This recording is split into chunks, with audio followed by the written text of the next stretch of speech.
What's the story behind 21st Amendment Brewery's Tasty IPA?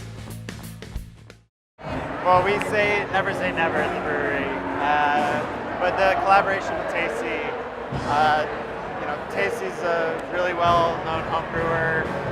Sean and him have known each other for years. Sean O'Sullivan, our brewmaster. I can't quite tell you the workings between the two of them, how it came about, but it was a really fun collaboration.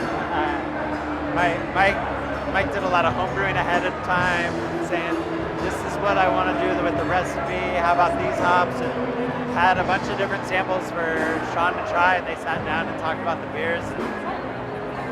So we straight up took one of Tasty's homebrew recipes and scaled it up to our 100-barrel brew house. And he came out to brew with us that day, and I heard it was the most work Tasty's ever done on a collaboration. I had him weighing out hops, weighing out malts. I put him to work that day. We released it last year with some can artwork inspired by Tasty himself. We're re-releasing it again. We came out with some new artwork, more representative of the 21st Amendment, Americana theme. But on the bottom of our six-pack carrier, we still have a mention of Tasty and the original can artwork because, he was very vital in making that recipe.